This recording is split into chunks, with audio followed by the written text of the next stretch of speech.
ابھی اس وقت بھی یعنی سمندر کا جتنا نظام ہے وہ ستاروں کے ساتھ جو ہے نا منسلک ہے، اور اسی کے مطابق وہ سمندری سفر ہوتے ہیں۔ سمندر میں تو آدمی لائٹنگ نہیں کر سکتا، سمندر میں کمپیوٹرائز جتنا سسٹم ہے وہ سارا کا سارا ستاروں کے ساتھ جڑا ہوا ہے۔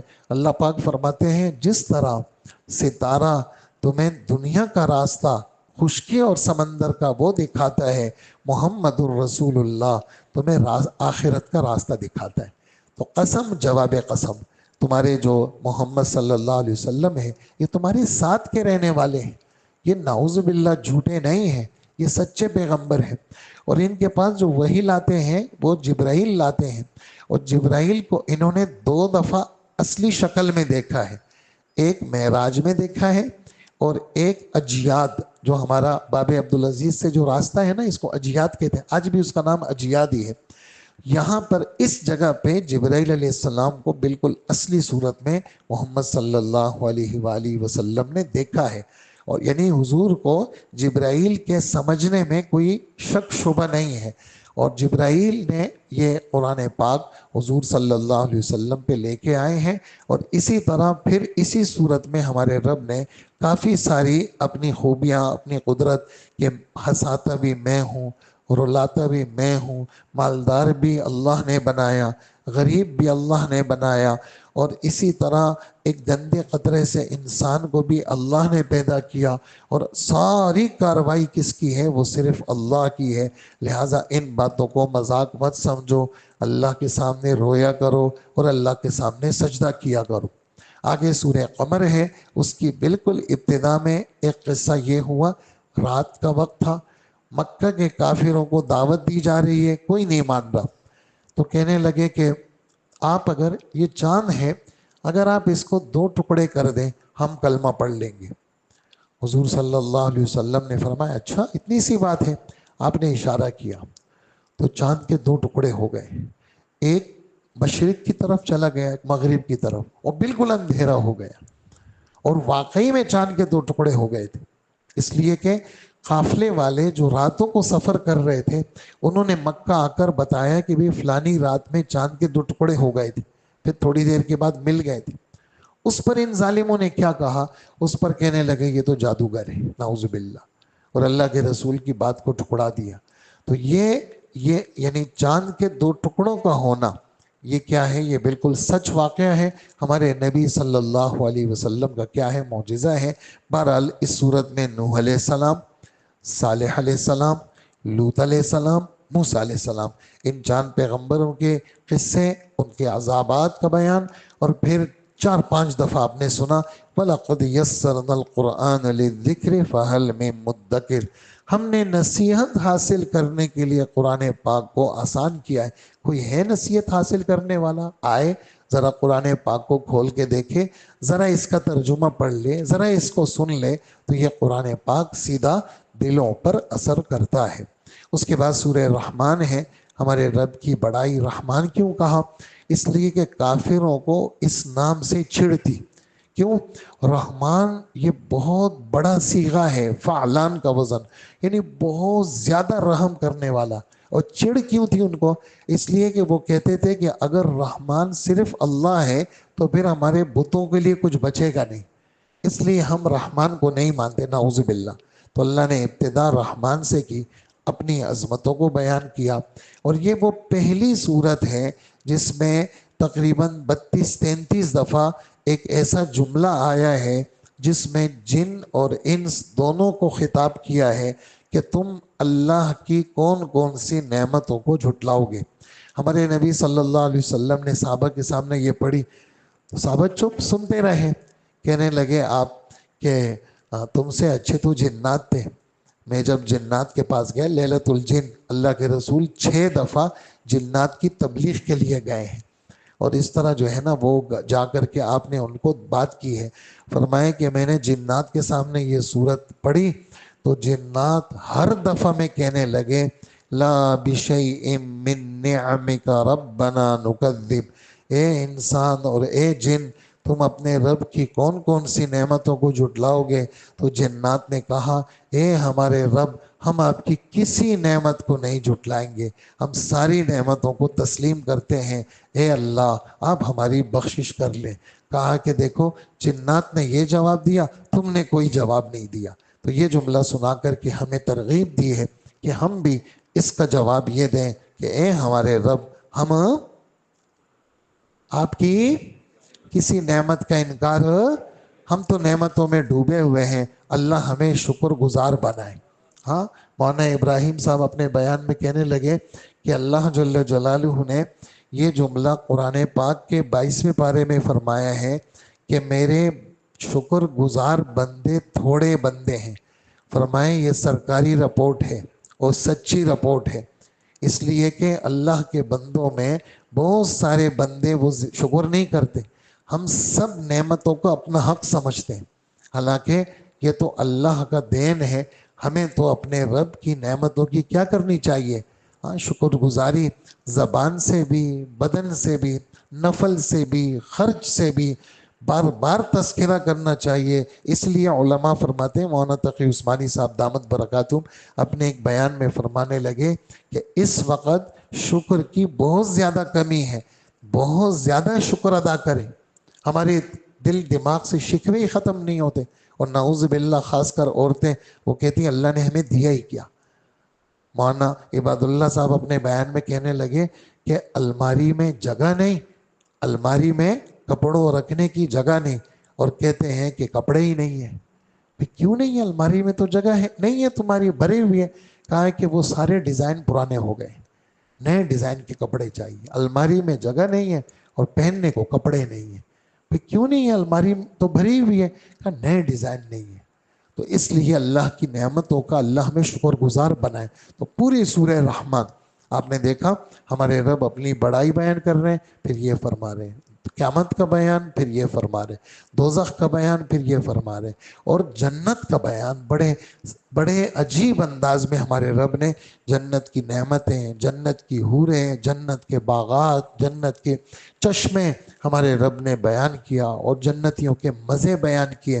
اور دیکھو تم نے ایمان لا کر کے، نیک عمل کر کے، مشقتیں اٹھا کے ایک طرح سے مجھ پہ احسان کیا، حالانکہ ہمارا کوئی احسان نہیں ہے۔ دیکھو میں تمہارے احسان کا بدلہ جنت کی صورت میں دے رہا ہوں۔ هل جزاء الاحسان الا الاحسان، احسان کا بدلہ تو احسان ہوتا ہے، حالانکہ ہمارا کوئی احسان نہیں ہے، یہ تو ان کا فضل ہے، انہوں نے اپنے سامنے جھکنے کی اور دبنے کی توفیق عطا فرمائی۔ آگے سورہ واقعہ ہے، واقعہ قیامت کے ناموں میں سے ایک نام، قیامت کی ہولناکی کا بیان، 3 قسم کے جنتیوں کا بیان ہے، 3 قسم کے۔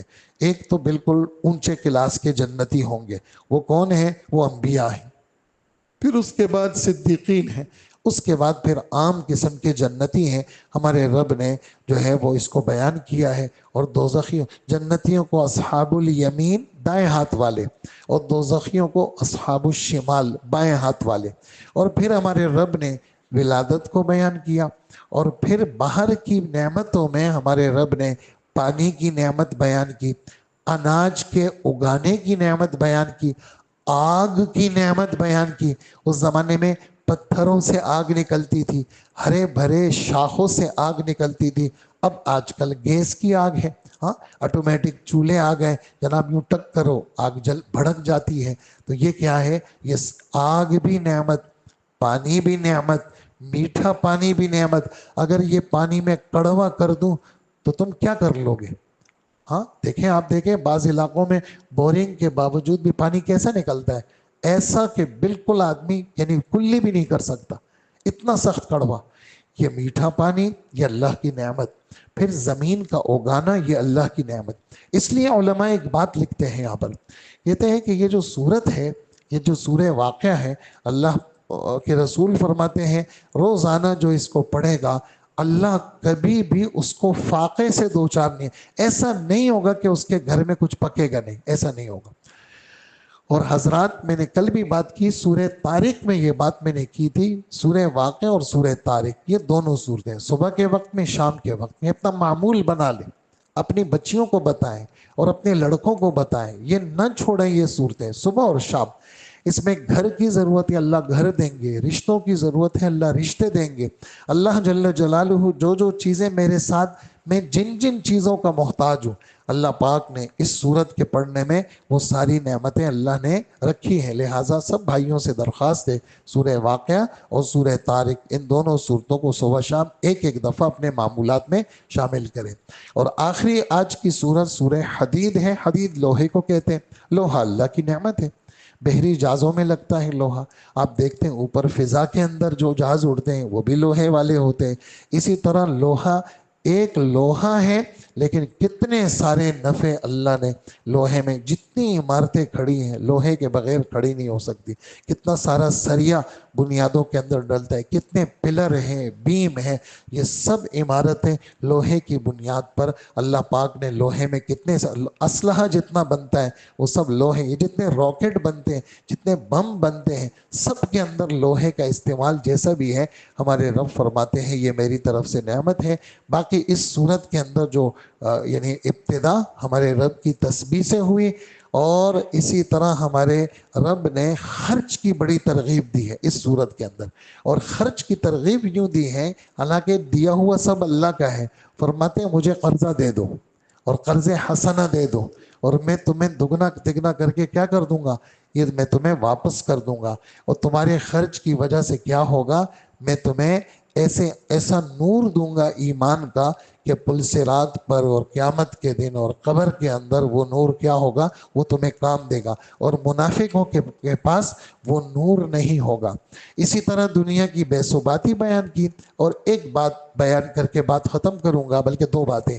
ایک بات ہمارے رب نے تقدیر کی بیان کی ہے کہ دنیا کے اندر کسی کی جان میں یا زمین میں کسی قسم کا کوئی بھی حال آتا ہے وہ اللہ نے پہلے سے لکھا ہوا ہوتا ہے. کیا دوستو آپ بیٹھ جائیں ذرا. او بھائی بیٹھ جاؤ ذرا. اللہ نے پہلے سے لکھا ہوا ہوتا ہے اور یہ پہلے سے لکھا ہوا ہونا بعد میں اس کے مطابق ہونا یہ ہمارے لیے کوئی مسئلہ نہیں ہے. ہم تو کہیں گے یار یہ میں نے پہلے سے ہسٹری لکھ دی پتہ نہیں یار یہ بندہ اس کے مطابق چلے گیا نہیں. اس ٹائم آفس آنا ہے یہ کام کرنا ہے اور پھر دوپہر میں یہ کرنا ہے شام کو یہ کرنا ہے تو پتہ نہیں یار میرے اس کے مطابق ہو گیا نہیں. اللہ پاک فرماتے ہیں پہلے سے سب کچھ لکھنا اور اس کے بعد سب اس کے مطابق ہونا یہ میرے لیے. اب تقدیر پر ایمان لانے کو ایک فائدہ ہمارے رب ذکر کر رہے ہیں. یہ سننے کی بات ہے کیا کہ یہ سب تو میرا ہے میں نے کیا ہے لیکن لِكَيْ لَا تَأْسَوْا عَلَى مَا فَاتَكُمْ وَلَا تَفْرَحُوا بِمَا آتَاكُمْ. یہ سمجھنے کا ہے کیا لِكَيْ لَا تَأْسَوْا اسی یأسا اس کے معنی آتے ہیں غمگین ہونا. لِكَيْ لَا تَأْسَوْا عَلَى مَا فَاتَكُمْ.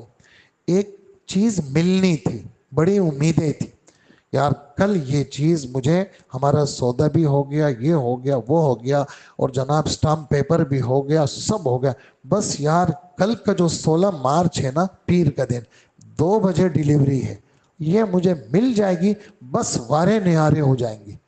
لیکن خدا کی شان ایسی ہوئی 2 بجے ڈیلیوری کیا ہونی تھی 10 بجے وہ سب کینسل ہو گیا ختم کچھ بھی نہیں ملا. اللہ پاک فرماتے ہیں لِكَيْ لَا تَأْسَوْا عَلَى مَا فَاتَكُمْ 2 بجے ملنی تھی 10 بجے سب تتر بتر ہو گئی تو تم اپنے دل میں کیا کہو گے میرے مقدر میں نہیں تھا. کیوں میرے رب نے یہ لکھا نہیں تھا. جبھی تو میرے رب نے فرمایا کہ کوئی چیز فوت ہو گئی دیکھو غم نہیں کرنا کیوں تمہارے مقدر میں نہیں. اچھا جی وہ 2 بجے ملنا تھا یار بس وہ سب کچھ ہو گیا کلیئر اور واقعی 2 بجے مل گیا. اب مل گیا تو بہت زیادہ خوش مت ہونا اترانا مت دیکھا میں کیسا قابل بزنس مین ہوں دیکھو یہ میری کاروائی تھی اور دیکھو میں نے کیا. فرمایا نہیں وَلَا تَفْرَحُوا بِمَا آتَاكُمْ جو دے دیا نا 2 بجے ڈیلیوری ہو گئی مل گئی چیز اس پہ اترانا مت. اس کی نسبت بھی اللہ کی طرف کرنا یہ اللہ نے چاہ لیا تھا تو مل گیا. اگر اللہ نہ چاہتے یہ میری بات سمجھ رہے ہیں نا یہ بات دل میں بٹھانے کی ہے. یہ ساری زندگی کا مسئلہ حل. کوئی چیز آ گئی تو اس پہ اتراؤ مت کوئی نہیں آئی تو اس پہ غمگین نہیں آئی بس اس کے نہ آنے میں خیر. آ گئی تو میرا کیا تھا، یہ تو میرے رب کا کرم ہوا، انہوں نے دی ہے۔ بالکل اسی طرح یہ چیز تو میں نے پیسوں کی دی مثال، ایسے ہی غم، بہت سارے غم آتے ہیں، خدا نہ کرے کوئی غم آ گیا تو آپ کا دل یہ کہے یہ میرے مقدر میں تھا، اور بھیجنے والا کریم رب ہے، اس غم میں بھی نہ معلوم کتنی خیریں ہیں جو مجھے پتہ نہیں ہے، اس غم میں بھی کتنی خیریں جو مجھے پتہ نہیں، اس سے بڑا غم بھی دے سکتے تھے۔ حضرت مولانا شمس الرحمان عباسی صاحب میں بیٹھا ہوا تھا تو اپنے گھٹنے کے درد کی کوئی بات کر رہے تھے، کہنے لگا پنجاب سے ایک مولانا آئے تو مجھ سے ملے اور مجھ سے کہنے لگے کہ مجھے گھٹنے میں ایسا درد ہے، حضرت جب درد ہوتا ہے تو میری چیخیں نکل جاتی ہیں۔ تو خیر مل کر کے وہ چلے گئے تو مجھ سے کہنے لگے حضرت کے مجھ سے کہنے لگے مولانا شمس الرحمان صاحب کہ جب اس نے یہ کہا کہ میری تو چیخیں نکل جاتی ہیں تو میں نے اپنے آپ کو کہا کہ تجھ پہ بھی درد ہے لیکن تیری تو چیخیں نہیں نکلتی، تیری تو دیکھو درد تو ہے لیکن ایسا تو نہیں ہے کہ میں چیخ رہا ہوں، اس کی چیخیں نکلتی ہے، میری چیخیں نہیں نکلتی۔ یہ اللہ آپ کا فضل ہے، اس سے زیادہ بھی آپ درد دے سکتے تھے لیکن آپ نے مجھے وہ درد نہیں دیا، یہ آپ کا فضل ہے۔ دیکھو درد بھی ہے لیکن مولانا شفیع عثمانی صاحب، مفتی شفیع صاحب، مولانا تقی عثمانی صاحب کے والد صاحب، مولانا تقی عثمانی صاحب لکھتے ہیں، وہ کہتے ہیں والد صاحب کے سر میں شدید درد تھا تو پوچھا ابا جان کیسے ہیں، فرمائے صرف سر میں درد ہے باقی بالکل خیر ہے۔ کیا سبق دیا؟ سبق یہ دیا ہمارے سر میں درد، ہم چیزیں میں تو مر گیا بس ختم، حالانکہ اور سب صحیح ہے، بھئی درد ہے سر میں نا، کہا صرف سر میں درد ہے باقی سب خیر ہے، اللہ کا فضل ہے، اللہ کی نعمتیں ہیں۔ لیکن ہم پہ کوئی معمولی سا حال آیا ہم ساری نعمتوں کی ایسی کی تیسی کر دیتے ہیں، ایسا کبھی نہ کریں، ہمارا دل شکر سے آباد ہونا چاہیے۔ یہ بات ختم ہوگی۔ آخری بات، بالکل آخری صفحے میں ایک بات یہ ہے، حضرت عیسیٰ علیہ السلام کی وفات ہوئی، ان کے جو ماننے والے تھے ہمارے رب نے ان کی بڑی تعریف کی ہے عیسائیوں کی، کیا؟ ان کے دل بڑے نرم ہیں۔ آج بھی اگر آپ تھوڑا سا ان انگریزوں اور عیسائیوں میں آپ پھریں گے نا، یہ بہت نرم قوم ہے اور بہت نرم دل ہے اور بہت اچھے لوگ ہیں۔ یہ اوپر تو ہر جگہ بدماش ہے، اوپر جتنے بھی اوپر والے یہ صدر لیول کے اور وزیر لوگ جو ہے نا یہ تو بدماش ہے، لیکن اندر جمع بن میں پھریں گے یہ بہت نرم لوگ ہیں۔ اللہ پاک ان کی تعریف کرتے ہیں قرآن میں، اور کیوں تعریف کرتے ہیں؟ کہ ان میں علم دوست لوگ ہیں، ان میں درویش لوگ ہیں، یہ اچھے لوگ ہیں۔ تو ان کی وفات کے بعد انہوں نے خانقاہی نظام قائم کیا۔ کیوں قائم کیا؟ ایک ظالم بادشاہ ان پر مسلط ہوا تو حضرت عیسیٰ علیہ السلام کے ماننے والے شہری علاقوں سے ہٹ گئے اور اپنے آپ کو مشقت میں رکھا ہے، شادیاں بھی نہیں کرتے تھے، رہبانیت، ترک دنیا، لیکن یہ اللہ کا حکم نہیں تھا۔ تو ابتدا اس کی بڑی اچھی تھی لیکن انتہا خطرناک ہو گئی، اس لیے کہ جو چیز شریعت کی نور سے منور نہ ہو، ہاں شادی نہیں کی لیکن پس پردہ بدکاریاں شروع ہو گئی، اور کماتے نہیں تھے لیکن پس پردہ لوگوں سے مانگنا شروع ہو گیا۔ تو اللہ جل جلالہ اس کو ہمارے مذہب کے ساتھ موازنہ، صحابہ میں سے بعض کے جذبات بنے، عثمان ابن مظعون، اللہ کے رسول درخواست ہے آپ سے، بس میں سب چیزیں چھوڑنا چاہتا ہوں، نہ شادی کروں گا نہ کماؤں گا، بس درویش بننا چاہتا ہوں۔ تو حضرت نے کیا فرمایا؟ ان ترہب امتی الجلوس فی المساجد، میرے مذہب میں درویشی نہیں ہے بھائی، ہاں ترک شادی نہیں، کمانا نہیں، کمانے بھی جانا ہے، شادی بھی کرنی ہے، گھر کو بھی سنبھالنا ہے، ہاں تم نے درویش بننا ہے نا، مسجد کو وقت دو، جیسے تبلیغ والے کہتے ہیں عصر سے عشاء دو، عصر سے عشاء کراچی میں تو ہم 12 بجے دکان جاتے ہیں، نہیں صبح کو دے دو، 2.5-3 گھنٹے تمہارے مسجد میں ہو، 8 گھنٹے تمہارے مسجد میں ہو، مسجد میں رہو تو تمہارا کیا ہوگا؟ مسجدیں یہ نبیوں کی مجلسیں تھی، کیا دوستوں؟ مسجدیں نبیوں کی مجلسیں تھی، نشست گاہیں تھی مسجدیں، اس لیے مسجد کو ہم انشاءاللہ سب نیت کریں اللہ ہمیں مسجد والا بنائے، اللہ پاک ہمیں مسجد میں بیٹھنے، بھئی کہاں جا رہے ہو؟ یار مسجد جا رہا ہوں، بھائی کہاں سے آ رہے ہو؟ بھائی مسجد سے آ رہا ہوں۔ ہمارے کتنے ساتھی ہیں اپنے اپنے جس جگہ وہ کاروبار کرتے ہیں ان کے پاس مسجدوں کی چابیاں ہیں، وہ جاتے ہیں دکان کھول لیتے ہیں، مزدور کام کرتے ہیں، وہ مسجد چلے جاتے ہیں، 4 5 6 گھنٹے وہاں مسجد میں ہوتے ہیں۔ تو اپنے کاروباری اس میں بھی بہت سارے ہمارے ساتھی کام پہ جاتے ہیں، یہاں آتے ہیں 2 4 6 8 رکعت نفل پڑھتے، پھر کام پہ جاتے ہیں، واپس آتے پھر مسجد آتے ہیں۔ ایسی اپنی نسبت مسجدوں کے ساتھ ہم سب مضبوط کریں گے نا سارے، اللہ عمل کی توفیق عطا فرمائے۔